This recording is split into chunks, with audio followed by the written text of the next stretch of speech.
Evolve Nutrition, 110 Route 10, East Hanover, New Jersey.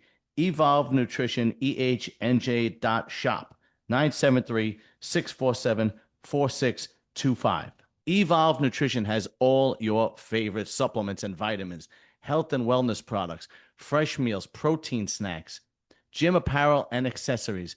They will ship to all 50 states. If you don't see a product that you want on their website, just give them a call, 973-647-4625, or message them on Instagram. Tell them what you want. They will order for you, and they will ship it to you to any state in the country. But the best part is 20% off with this discount code SS20. Or when you call them, just tell them to show the commercial on Serious in Selling This Bodybuilding. Evolve Nutrition, 110 Route 10, East Hanover, New Jersey. The website, www.evolvenutritionehnj.shop, 973-647-4625. And don't forget the discount code SS20 for 20% off your favorite products. Serious Sellers Outcast. We got a great guest, Ron Chepesiuk. Is that how we pronounce it? Chepesiuk. It's Polish for Smith. Really? Chepesiuk. Okay. I'm just kidding. So yeah, right. So what was really funny, Ron, is about I would say about maybe 15 years ago. I buy this book, and I don't even remember where I bought it. And it was a great book. It was called Gangsters of Harlem. And I remember reading about all these great gangsters that came out of Harlem, and one of them specifically was Frank Mathews. And now I got the podcast, and I go, man, I wonder if anybody wrote a book on Frank Mathews, because that was such a good story.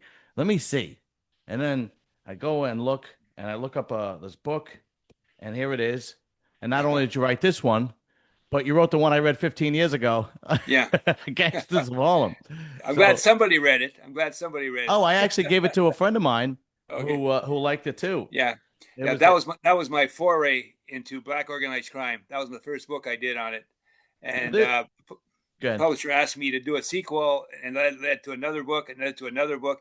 Next thing you know, you're an expert on black organized crime. You know? Well, that's exactly what my channel is about.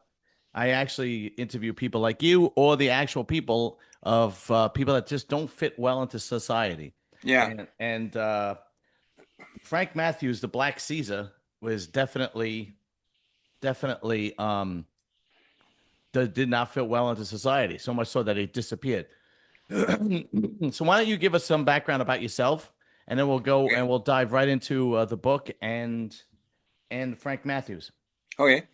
Well, I'm a writer. I do screenplays. I do books, and I have a podcast. It's called Crime Beat with Ron Chepesiuk. It's on the Artists First World Network. It's been in operation since 2011. We've had over 700 guests. Okay. Some really famous people in organized crime. I didn't sell my first piece as a writer until I was 35. In fact, I never started writing until I was 35.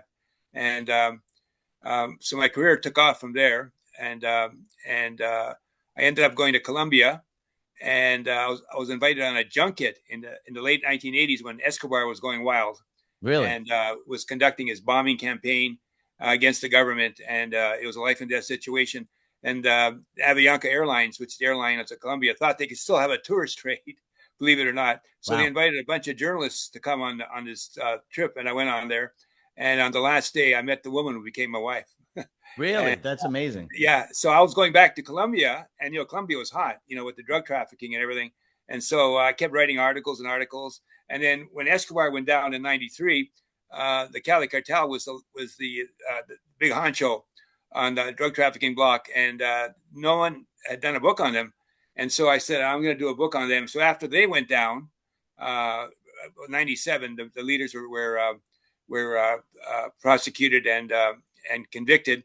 I did a book on them, and it was called The Drug Lords, and it was picked up by a British publisher and renamed Narcos, and it traces the history of the Cali cartel.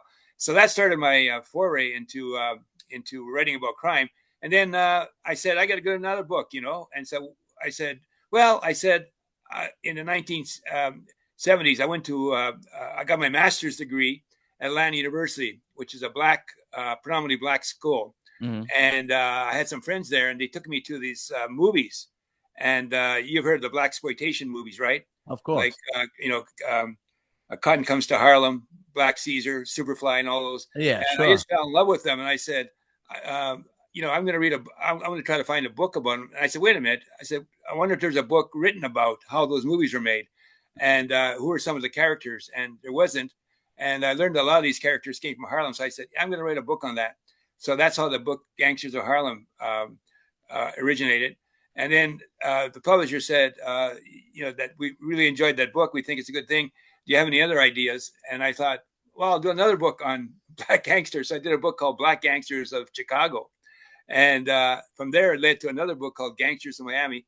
By then, I was being invited on all these shows, to talk Yeah. about crime. Next thing you know, I'm an expert Yeah, yeah, yeah. in true crime. And so people were inviting me. And so that led to where I am right now. Today, we launched on Apple TV, on HBO Max, and Disney Discovery Plus, the documentary called "The Bus Driver," Britain's Cocaine King. The Bus Driver, Britain's Cocaine King, and it deals with a book I did on Jesus Ruiz Henao, who was the biggest drug trafficker in British history. Really? And the documentary is really fascinating. It talks about how he rose in Britain. Nobody knew who he was, and he operated under the radar. And he was the first billion-pound cocaine dealer in British history. Wow. And so I did that, and that's an option for a movie. Dan Pearson, who is going to come on the show, has optioned that book as well. So here I am now. And I've got 24 scripts I've written, and 5 or 6 of them have been optioned. And I'm thinking about my next book project, and life's pretty good as far as being a writer is concerned. That's fantastic, man. That is great, Yeah. great success. Yeah. But out of all, what's funny is that the large majority, when I say the large majority of gangsters, I'm talking 95, 98%. Whether they're black, Hispanic, Italian, it doesn't matter. They wind up in 2 places, dead or in jail. But that's the irony of crime in general. I mean, you're going to get caught. Yeah. Yeah. I tell people, I said that's the big sort of mirage of criminals is that they think they'll never get caught. Yeah. But I could count the number of people that got away with it probably on one hand. One of them might be Mathews. We'll talk about him. Yeah. He may have gotten away with it. We don't know for sure. Yeah. It's still out in the thing. But I mean, you get caught. Invariably, you get caught. And that's why I would never be a criminal, because, you're going to enjoy yourself. You're going to enjoy the riches. You're going to enjoy the woman and all that sort of stuff. But eventually the cops catch up. They're always behind the 8 ball. In the beginning, the drug trafficker has the advantage. But law enforcement has so much resources, so many people, and so much money that eventually they'll track you down, and they have the time. Oh, especially today. Today you can't literally you can't get away with anything today. It's unbelievable. That's right. That's right. There's cameras everywhere, for one thing, Cameras, ballistics, yeah. I mean DNA. And I know in New York City they have this strategy, they have this technology where if a bullet goes off from a gunshot, they know where the gunshot came from, like what part of New York City in minutes. Yeah. It's unbelievable. But the guy that fascinated me was this gentleman right here, the book you wrote about, Frank Mathews. They called him the Black Caesar.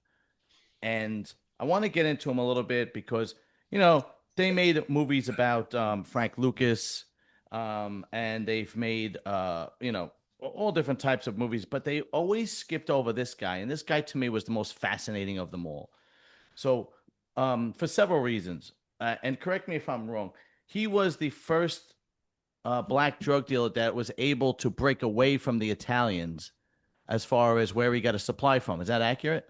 He was one of the first, but he was the first one to develop an international pipeline out of Venezuela. So yeah, but he at that time the French connection, which controlled the drug trade at the time and was run by the Mafia. So it was kind of a ironic nickname, the French connection, right? Yeah, that's so it was run by the Italian Mafia. I mean, they were breaking up, and the police are having great success against them. And up until that time, the black dealers were subservient to them. You know, all they did were they were gophers in the drug trade. But Right. after the French connection started splintering, they started to control their own neighborhoods, and they took control. And you know, it was a very heady time. You know, with Black Power, with the civil rights movement and all that. And criminals were no different than other blacks. You know, they felt like asserting themselves, and they look for power in their own lives and their own communities. So why don't you tell us a little bit about how he rose to power? Yeah, well, Frank's interesting. He was born on February 13th, 1944, and he grew up in Durham, North Carolina, which is a really interesting town. Its downtown was called the Harlem of the South. It had a lot of prosperous businessmen, a lot of entrepreneurs, black entrepreneurs, and all that. And he grew up. His mother died when he was very young, about 4 years old or so, and his aunt Marcetta took care of him. And ironically, her husband was a lieutenant in the police department, in the local Really? police department, Durham Police Department. Yeah, and Frank grew up. He was always a feisty kid.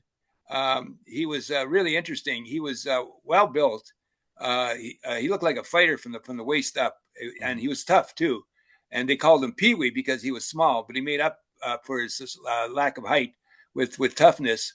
And he got into trouble when he was in his teens. He beat up a chicken farmer when he was stealing some chickens, and he went to reform school. When he got out, he said, "I'm leaving the South. I'm going to go north. I'm going to make my name." And he wanted to be a criminal. You know, he was definitely thinking about doing something in crime that would make him a lot of money and give him a reputation. So he went to Philadelphia. He stayed there for a year. It's kind of fudgy how he left Philadelphia. There's a report that he was kicked out of Philadelphia for not getting arrested, but no explanation was ever given. But he ended up in New York City. This is the late '60s. He was a barber, and he was looking for a way to break into the drug trade. He saw the opportunity that was there. Mm-hmm. You know, soldiers are coming back from Vietnam with drug habits, heroin, and there was a big drug problem in Harlem. And he thought that somehow he can move into the in drug trade and do that. So he approached the Mafia. They turned him down twice. Approached the Mafia. They wouldn't get involved with him. So he had a friend, Spanish Raymond Marquez, who was a numbers dealer in Harlem.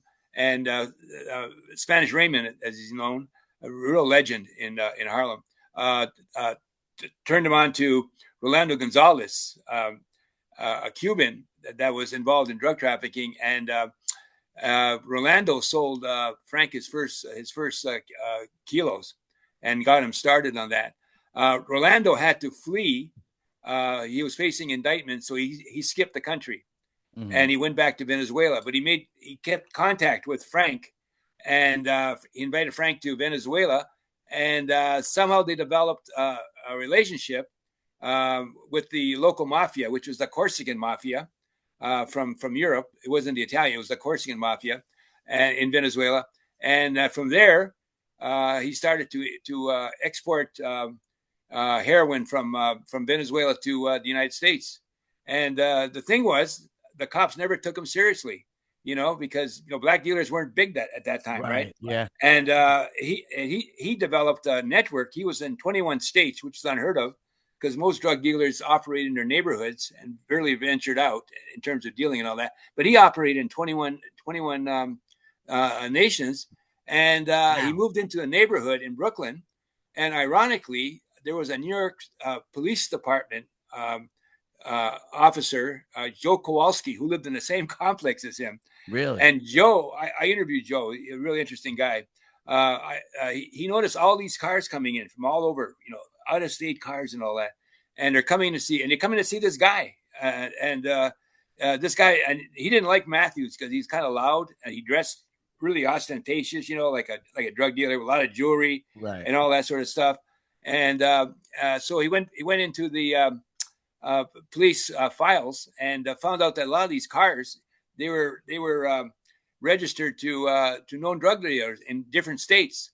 Wow. So he went to his bosses and said, we got to go check this guy out. But they didn't want to check him out because he was black, and Right. that was it. He was black, and they didn't think that he could develop a really big connection in the drug trade and all that. So finally, they convinced him. He convinced his superiors, and they did. They started checking him out, and they found out that this guy was indeed very big.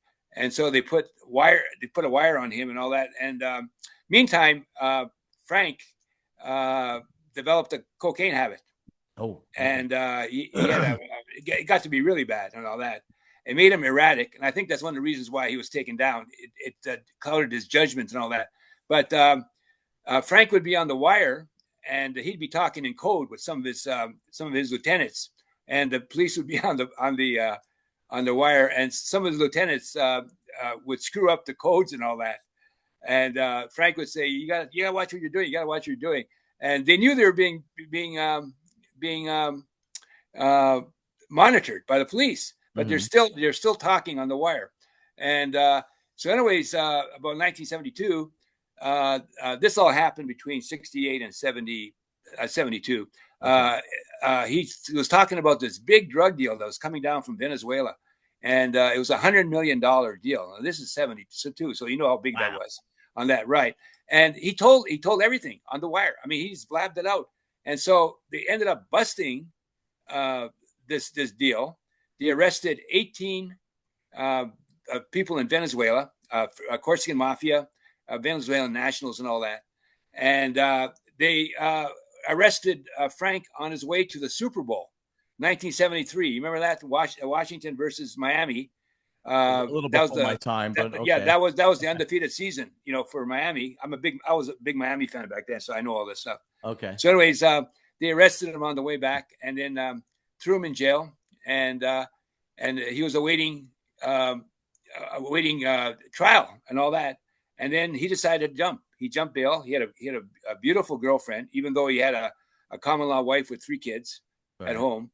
But he had a beautiful woman named Cheryl Brown, and ostensibly he fled with her. Now there's no evidence that he fled with her, but she disappeared around the same time and has never been found either. Okay. Never been found either on that. So he jumped bail and he fled. And when I was doing the book on him, I ended up talking to the four main law enforcement officials that investigated Mathews, that tracked him. And man, they did everything to try to find him. 2 of them were DEA, and 2 of them were marshals. Mm-hmm. And they were assigned full time. It was the biggest drug investigation in history in terms of looking for a drug trafficker. And they put a $25,000 reward on him. The only other time they did that was with John Dillinger. You remember him, the famous gangster from the 30s? They Yeah. put a thing on him, and it was originally 20,000, and then they jumped it a little bit, went on, and they were confident that they were going to get him, because they always get their man and all that. And then about a year after he jumped bail, he went off the radar, and he's never been found again. And what's really amazing about this disappearance, there are no fingerprints, right? Never found his fingerprints since then. No photographs. Now you remember when Whitey Bulger jumped bail, Right. people thought he was dead or whatever, but they had a picture of him in Europe, so they knew that he was around on that. But they had no pictures of Mathews. And the amazing thing is, there's never been a snitch. Nobody snitched on him and talked about him. And they investigated his lieutenants twice, and none of them talked. None of them talked on that. And so here we are, and there's all kinds of theories about him. They always talk about Jimmy Hoffa being the big disappearance. I think this is much more fascinating, this case, than Jimmy. We know what happened to Jimmy Hoffa. The Mafia killed him, Right. but we don't know what happened to Frank Mathews. No, he seems to be a character in organized crime history that is it's not he's not really spoken about very much, and he's just such a fascinating character, and it's really confusing as to why more historians and more podcasts don't do any kind of info on him, because from what I understand, he had before he fled, he had $20 million in a safety deposit box. Yeah, he had did now. Um, this is what the DA told me. That he was putting away $1 million a month Wow. for 20 months. So they estimated that he had this cash of money when he went, and that would be equivalent of $90 million today. Jesus. So he had enough money to flee on that, and they never been able to find the money either. And so yeah, he had the money, which I think was uh, a minus in terms of staying free, because if you have that much money and you're on the free and you're out of your neighborhood, right, and you're on the lam, people know who you are. They know about the money, and you're really vulnerable, right, to Mhm. being killed and being having the money stolen from you. But And back so then, good. I'm sorry. that could be a possible explanation for why he disappeared like that and never been found. Is that he was killed. He was, maybe went to Europe. We don't know if he went to Europe or not Europe, whether he fled the country or stayed in the U.S. Ah, And right, and my feeling is that he left the U.S. Now, the prosecutor that put him in that filed the indictment and all that told me that the last place they know that Mathews was definitely alive was near an airplane in Texas, mm. and a small town in Texas. I can't remember the name, but it's a small town. And I said to him, I said, "Well, where did he go? Did he leave the country, or did he stay in the States?" He goes, "We don't know. We don't know." And So so that's what happened. if And he if he if he was putting away $1 million a month and he was strategizing his escape at one point, it sounds like he knew he wasn't going to be able to keep doing this yeah, forever. I mean, it would stand to reason that he also had other things in line, an escape route, different ID, different passports. I mean, I'm sure he had serious connects. A man of his stature and his status would have all these connections in order for him to, disappear. And back then you didn't have surveillance everywhere. You didn't have DNA. You didn't have, um, you know. Would you have eyewitnesses at most? And it didn't seem like they had a lot to go on. you know what you could get on a plane with in those days? What? Your draft card. Your draft card. Oh, yeah. If So, you had something that looked like a draft card, you get that. That's how loose it was. yeah. In terms of identification and all that. Now, today, it's a different story. Today, if they want you, they're going to get you. I mean, I have another author coming on at the end of the week, and we're going to be talking about the Craigslist killer. And it only took three robberies, um, before they got to him because it just picked up surveillance. And this happened in the early 2000s, right? Um, where back then there was not much to really go on, and I don't know if they had facial reconstructive surgery back then. If they did, that was another possibility. Who knows really? Yeah, All I, there's been suspicion that he had plastic surgery. And they brought in uh, a sculptor, that did that, and he recreated what he thought Mathews would look like at 50 years old or whatever, and that sort of stuff. But yeah, that was one of the explanations. One guy told me that he was at a party and he was talking to somebody, and he heard this high pitched voice. This is the distinctive thing about Mathews. He had a high pitched, girly type voice, really, which betrayed his persona. Because he was a tough guy. Really tough, right? well built, handsome guy. And the guy was startled because he recognized, and he turned around and he looked at this guy, and this guy had uh, was he couldn't tell him. He couldn't tell the guy because he looked like he had plastic surgery and all that. Now I don't Mm. know if that's true or not, but that's what that guy told me. And then he said the guy sort of left. Whatever, he turned around and he was talking with somebody, and then he looked around and he disappeared. On that. But I don't know whether that's true or not. But that's one of the explanations for his disappearance. So tell me about some of the conspiracy theories of how he disappeared, or if he disappeared. There are some people that believe that he was killed shortly after that. They're like there is the facial reconstructive surgery. There's all different types of Yeah. conspiracies. So why don't Well, you go? the most obvious one, if you have a disappearance, blame the mafia, right? Yeah. Well, that's bullshit. I know I won't mention his name. He's been on your show, but he wrote an article saying the mafia did that. I talked with the investigators that hunted for Mathews, and they said they dismissed the mafia really early. Like they had no clue about it. He interviewed everybody in the mafia and all that sort of stuff, and they were happy to see Frank go because number one, he was a competitor, and number two, he was a real pain in the ass. He ended up living near Paul Castellano. Staten Island. Yeah, he lived right across the street. I saw his house, and Wow. Three Fingers Brown and Castellano and Staten Island. It was a mafia haven and all that. And and Mathews used to piss him off by uh, running his car late at night, Yeah. this sort of stuff. And in fact, one of the police told me that Castellano was on the wire, and they're thinking about killing him.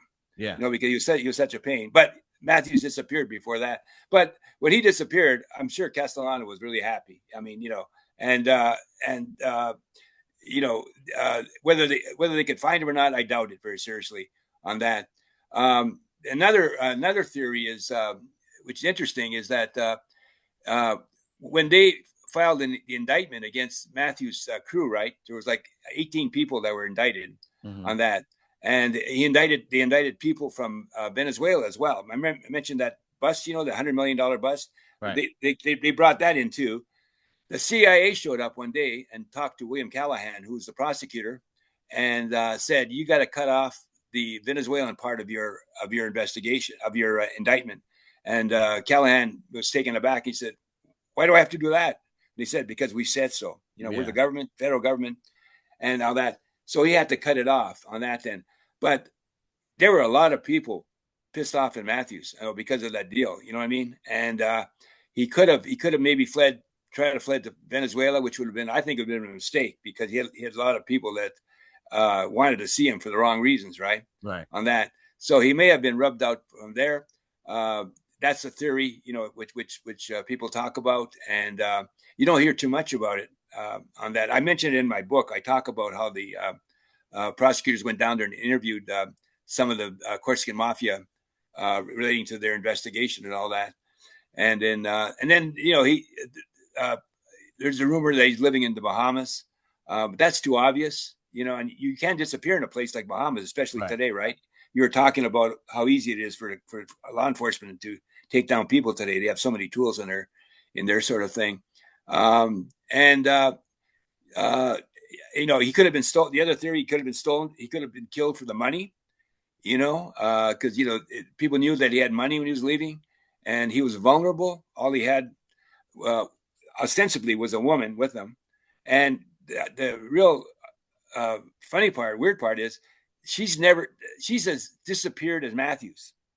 She was the daughter of school teachers that lived in New York City. Really? And they retired in Florida. And the authorities put a wire on their house for 5 years. And not once did they get a call from her, which is really weird because she's the daughter, right? And she was very close to her parents. So that makes you think that, she was no longer alive on that sort of stuff.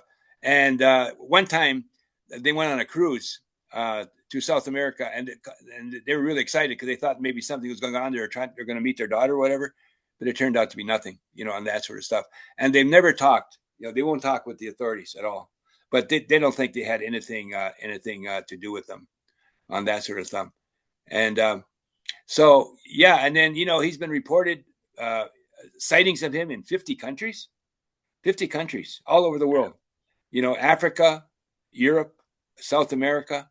One of the things about Mathews, when he was a kid, he dreamed about going to Venezuela for some weird reason. Really? Really, about living there and all that. So that, that some people think that, maybe that's what happened. He disappeared in Venezuela, but I don't think he could stay that free that long. Right. And there are retirees living in Venezuela and all that. Even if you lived among them, invariably word would get out that this guy was living with us and he looks like a real gangster or whatever. So I don't think that was true or not on that then. And the bottom line is, if you talk with the marshals and DA guys that hunted him, they don't have a clue what happened to Mathews. Nobody does. I mean, your opinion of what happened to Mathews is probably as legitimate as anybody working on the case. That's unbelievable. Now, you mentioned before that he basically flew under the radar of the police because no black drug dealer did what he did, right? And they couldn't Yeah. believe that somebody could to rise to such an African American drug dealer could rise to such power in the late 60s, early 70s. But did the mafia keep tabs on him, or were they also like, nah, he's just a black kid. He's never going to be able to. No, no. Well, he worked with the mafia. He worked with a guy named Dux Corolla. I don't know Oh, if you've sure, heard of Tommy him. Ducks, Yeah, from he worked the with him. Crazy Crime But thing. yeah, him and the mafia didn't get along. Well, I think Frank resented the fact that they turned him down twice. You know, and at that time, this was early in his career. The French Connection was still in existence, so you had to go to the mafia to break into the drug trade. Yeah, the You know what I French mean? Hat Connection in was hand. the French Yes, sir. Connection No, sir. was the boss before Tony Ducks, which was Grebs. They called him Grebs. They actually mentioned his name in Goodfellas. He, Oh yeah. they say there's a scene in Goodfellas. I did a video on it actually. There's a scene in Goodfellas when uh, Paul Savino was talking to the actor that played Henry Hill, Yeah. and he says, Greb's got 20 years just from talking to somebody, uh, that's not going to be me. He's telling him to stay away from the drugs. And Grebs was the boss of the Lucchese crime family, who was the ones heavily involved in the French Connection, and that's exactly what had Yeah. happened to him. So then Tony Ducks took off. I believe Tony Ducks is still alive, actually.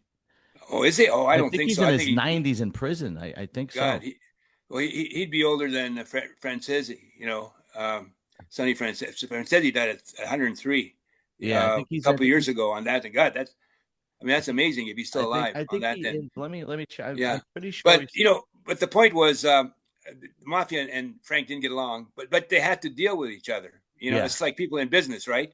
You don't like somebody, you still got to deal with them because they got the Right. product that you need.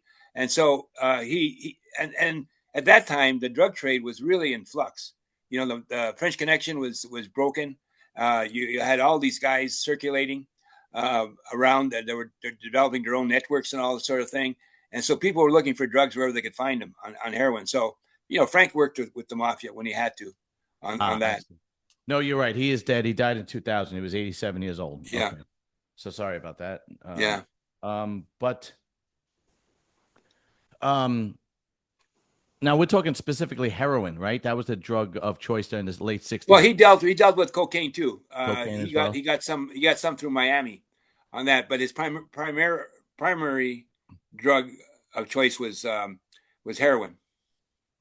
Okay. Yeah. Now, there's been some.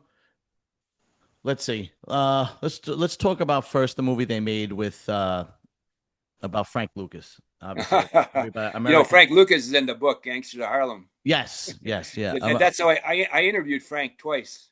Did you really? Yeah, I interviewed him twice. When he was friends with a DA guy, who was one of my sources, and he put me in touch with him. And this was just when the movie was going to be made. It was really interesting about Frank.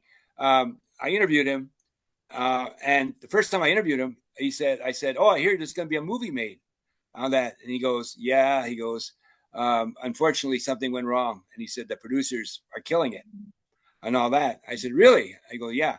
So I interviewed him again because I had some more questions for the book.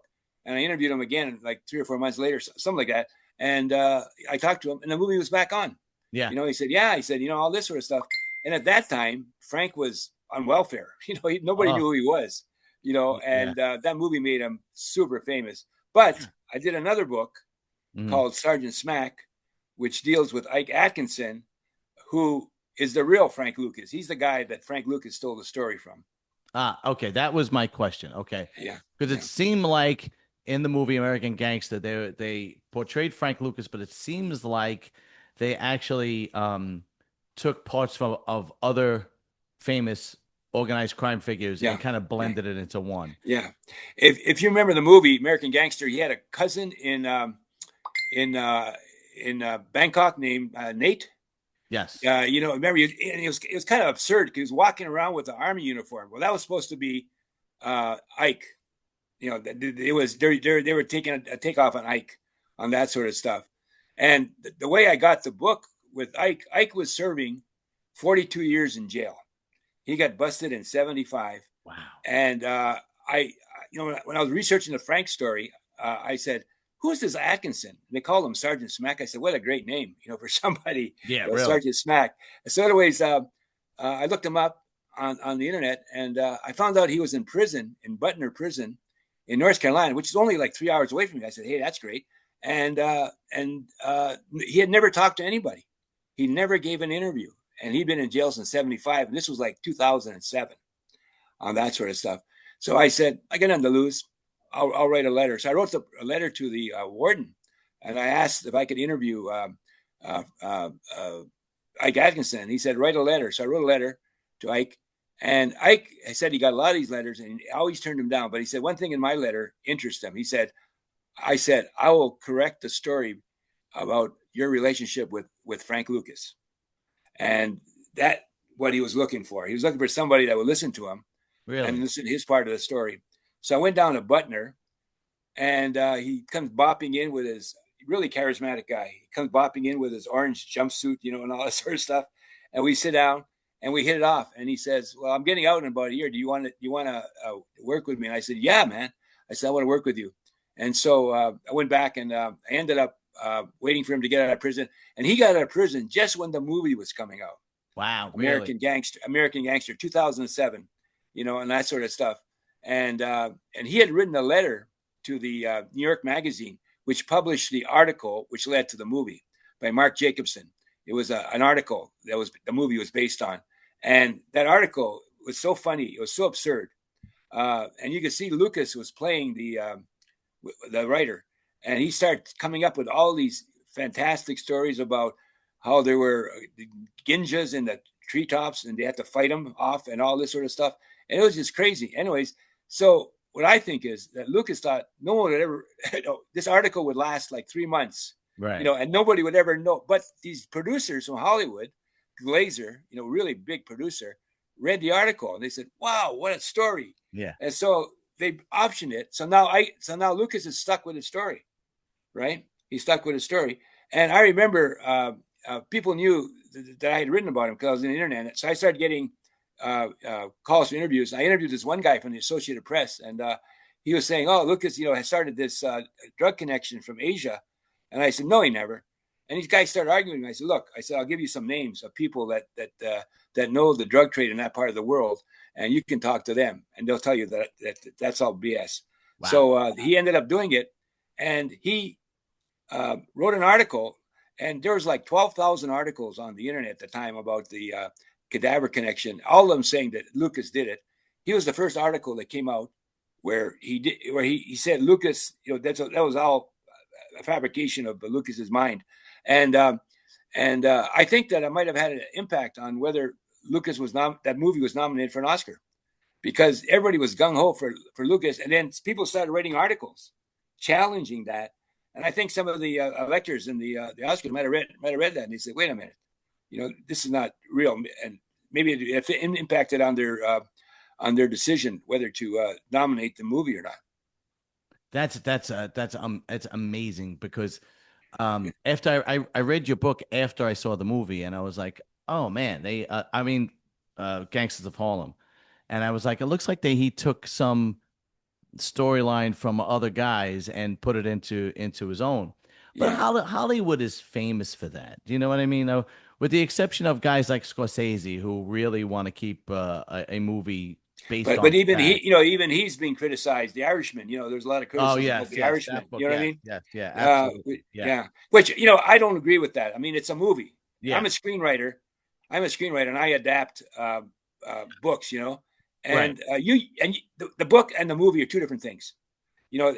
and they're two different ideas. You know what I mean? And you can't just superimpose one on the other. Yeah. You know what I mean? Yeah, you have to treat it differently, and you have to go in different directions or whatever. So yeah, so I don't agree with that. Now there was another movie, and it was a small scene, but they mentioned Black Caesar, and the movie was called Sleepers. I don't know if you ever saw it. With Sleepers, no. yeah, you definitely saw it. Robert De Niro. Robert De Niro plays a priest, and it's basically about these kids that go to juvie from the West Side, and Brad Pitt is an early Brad Pitt. This movie came out probably 96, 97. I missed that. I got to watch that. Yeah. And there's a scene where these kids are in prison, a juvie, with a black kid, and they became really good friends. And the guards would abuse these kids, sexually abuse them, beat them, rape them. And this black kid wind up getting killed. And turns out that that black kid was the little brother of a drug dealer that they refer to in the movie as Black Caesar. Uh-huh. And there's a scene where, because now these white kids are from the West Side, and uh, the mafia figure in the movie is called King Benny, and he's trying to help these kids out as they get older. Those two Irish kids and two Italian kids, and King Benny goes to see Black Caesar, and that is the only reference I've ever seen in a movie where they actually refer to Frank Mathews. Oh, they did? Yeah, well, they refer to him as the Black Caesar, and he was one of the. And in the movie, he plays the biggest drug lord in Harlem. Yeah. And there's a scene where the mafia figure goes to speak with him about his brother being killed, and he says to him, they said he died of pneumonia. He goes, yeah, that's what they said, but that's not what happened, right? And there's a scene where they actually get the guy and they kill him. But in that movie, they refer to him as the Black Caesar. Now, that nickname, did that come from the media or was that his nickname in the street? I don't know where they got that from. He was also called Mark IV. Hmm. He was called Mark IV, and which was a nickname because he drove a car. Mark IV. He loved those cars, and he was given that nickname. It wasn't as prevalent as Black. He was also called Pee Wee too, because he Okay. was. I mentioned that earlier about his youth. He was a young kid and small in stature, so he got the nickname Pee Wee on that sort of stuff. But I know, those two names, but Black Caesar, it could have been the fact that they saw the movie. There's a movie called Mm, Black Caesar, and okay. I think that's what happened. Yeah. And because I've heard it referred to the movie as the story of Frank Mathews. Now I've seen the movie, and it's not Frank Matthews' life, Right. on that sort of thing. But that's probably somebody just said, "Hey, he's a Black Caesar, man," and next thing you know, he's stuck with that name. Yeah. It's funny that his nickname was Pee Wee. I also interviewed a guy who was a former leader of the Las Vegas chapter of the Hells Angels, Uh-huh. and his nickname was Pee Wee, but he was 6'8" and 400 pounds. Yeah. His real name is Charlie Goldsmith.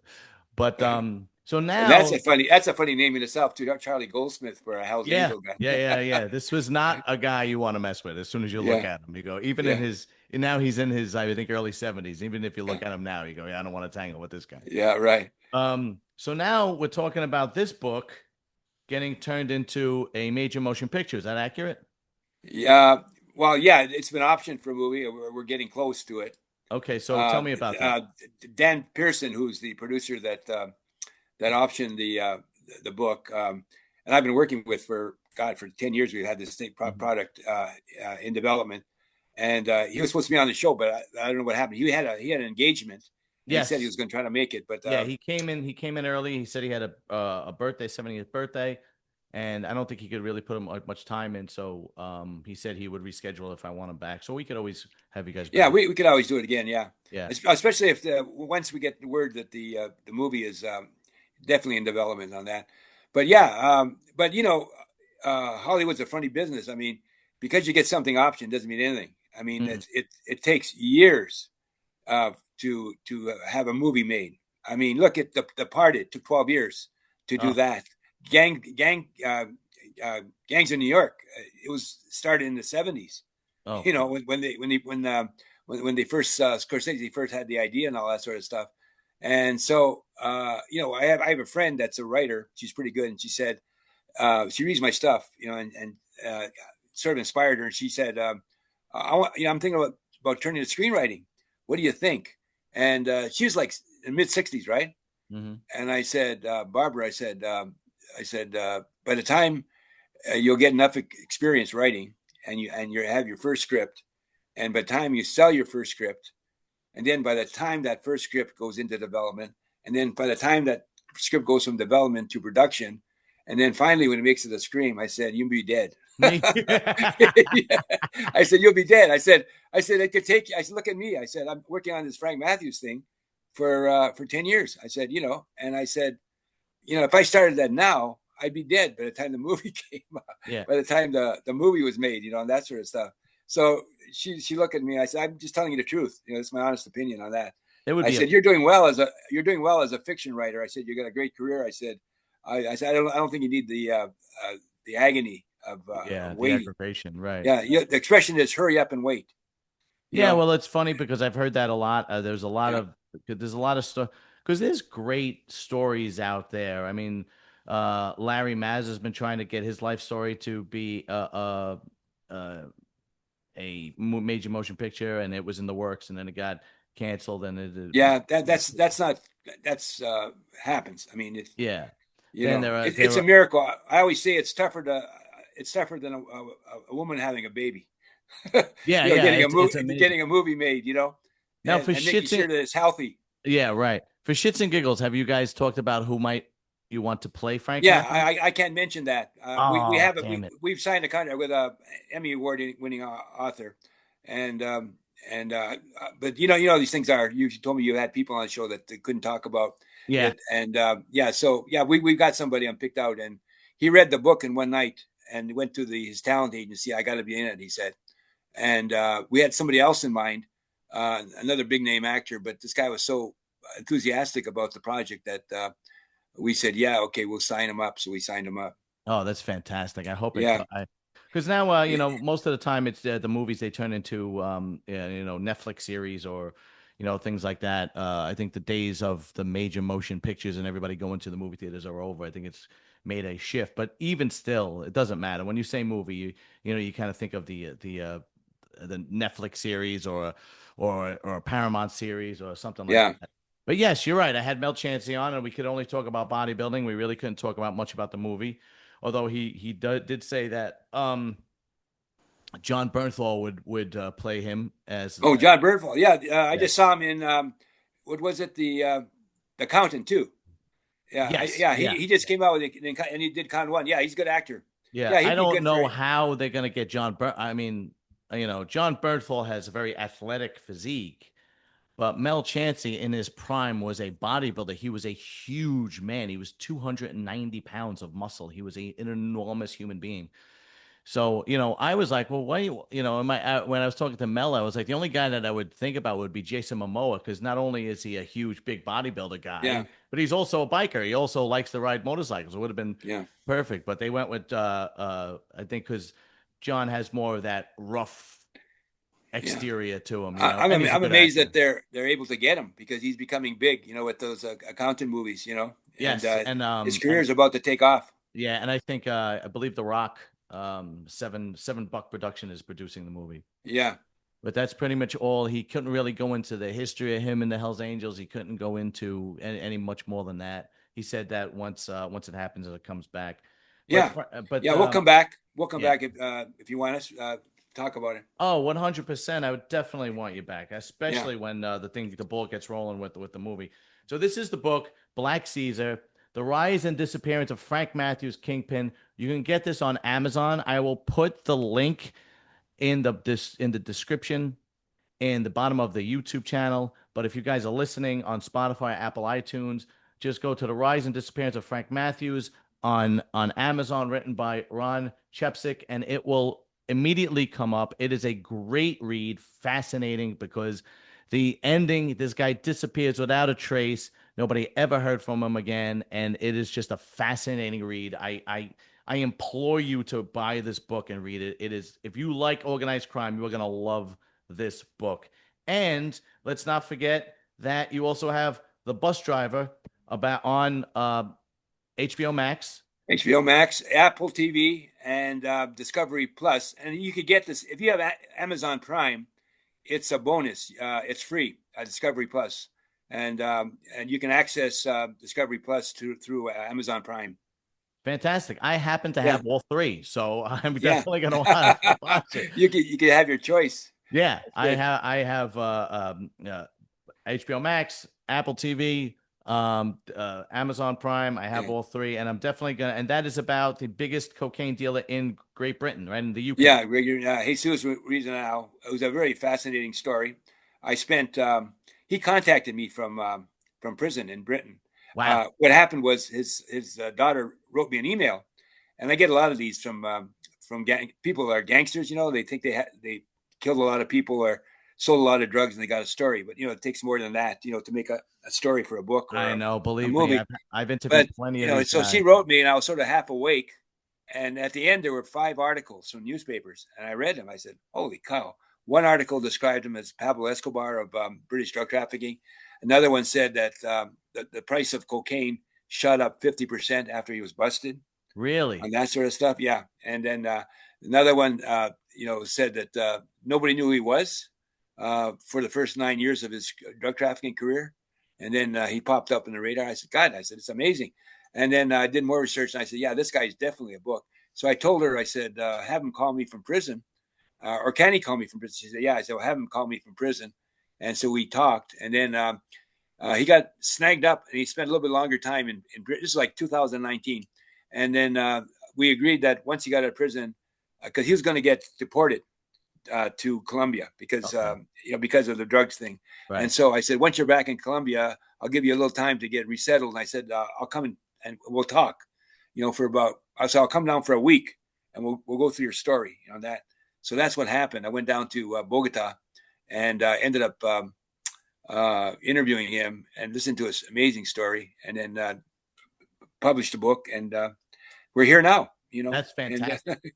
Yeah, yeah, not only is the characters that you write about or the people in organized crime history that you write about is fascinating. Your story is fascinating too. It's truly Raj to Rich's story, and it's you've had great success with it. So great continued success to you, sir, and yeah, all the love and respect to you. And thank you for coming on yeah. the show and sharing Well, this. I appreciate it, Rich. It's been a real pleasure. Really entertaining. I love it.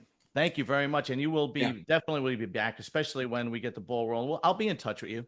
yeah, yeah. Just give me a heads up and let me know what you want me to do, and I'll do it. I said I've got this character, Jesus Reisman now. I call him the real Mr. Big, and I've got Sergeant Smack, with Ike Atkinson on that, and Oh, you're Black definitely coming Gangsters. back Yeah, because my audience loves this kind of stuff. It's going to be yeah, fantastic.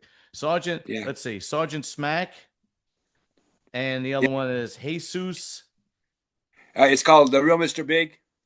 How a Colombian refugee became the biggest uh, cocaine kingpin in British history, something like that. Okay, so Subtitle. we're definitely going to have you back for those two. Yeah. Ron, thank you so much for coming on, man. You're welcome, Joe. I really appreciate it. Thank you so much for inviting me. I wish I'll Dan talk. was on, but we'll get him back on We'll together. definitely get him back on. Thank you, sir. Thank you very much. Yeah. Okay. Have I a good night. appreciate it. Thank you.